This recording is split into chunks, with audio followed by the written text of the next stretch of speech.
dissertation.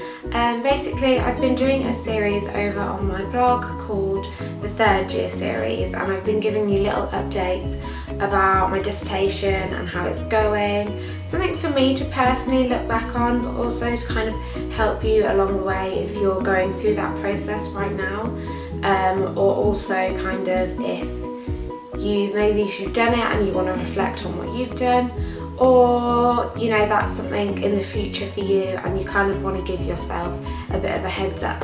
So I've been going through that, and I'll make sure I leave the links to all of those down below if you do want to check those out. But I thought I'd kind of do an overall video, and if you do have any questions that I don't cover, then do leave them down below. But I just thought I'd go through it with you so you can see what my final outcome was. So let's get straight into it. My dissertation title was "How does racial representation of models in the fashion industry affect the female beauty ideals?" My final booklet ended up being 105 pages long and looks slightly different to the usual documents due to the creative element of my course, so I can only tell you what I've learned from my experience personally. I had to complete an abstract, which is basically a summary of the dissertation in around 300 to 400 words. Following from that, I then had to do an introduction, methodology, and split up my discussion into 4 chapters before concluding my results. My aim was to explore the ethnic minority representation in fashion and what rituals these women are pressurized to follow in order to conform to society's view of beauty, and this was broken down further.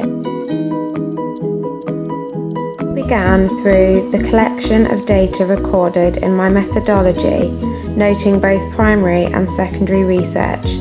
This was followed by 4 chapters. Number 1 was called Ethnic Experience, 2 Fashion Feels, 3 The Beauty Ideal, and 4 The Equality Effect. I went into detail about different theories, comments from industry experts as well as those on the receiving end, and questioned this critically. One of my favourite quotes was from a model I interviewed. She said, "We could create a change because we are the ones that sell the products. Without us, clothing brands, agencies, designers and artists couldn't sell anything. We would have to all stand together, all ethnicities, and stop letting labels divide us," which I thought was beautifully put. I myself have noticed rebellion against this type of media, and the power we have as an audience could do some great things to the industry. And as I flick through my dissertation, it's hard to ignore my passion for this topic, and I have to admit the most challenging part was to ensure that I provided an equal argument.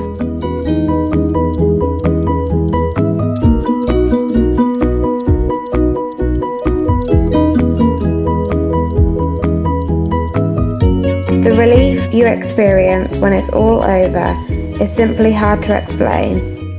Who said your appendices had to be boring? I colour coordinated my focus groups, which I coded to highlight the key themes, and included images when conducting them to make them more visual for each participant. My questionnaire was made into fun infographics created by myself, which can be far more exciting to look at. I split my references into text and images just to make it easier to navigate and find things you may be looking for. And that's it really. That's what I've been doing since September behind the scenes of this channel. I've had some stressful moments, a lot of hair up, sweatpants kind of days and energy drink kind of nights. But when I look back, it was all 100% worth it. You may have noticed the presentation is one of the main parts which makes mine different to others you may have seen. I went for different shades of nude to reflect the varying skin tones, a minimal and plain backdrop, and strong imagery linking to my message. Pinterest is an amazing way to get inspiration for layout, and it's always a starting point for all of my projects. The best part is definitely handing in something with your name on and knowing you couldn't be happier with what you created. I know a lot of you are probably looking for advice, so I'd say the one thing that I would suggest is do it on something that you love. That way it is a joy to work on and you don't end up hating it halfway through.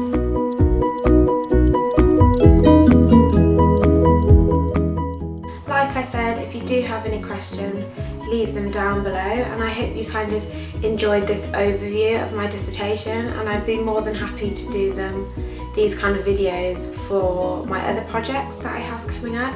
Just let me know if that's something you would like.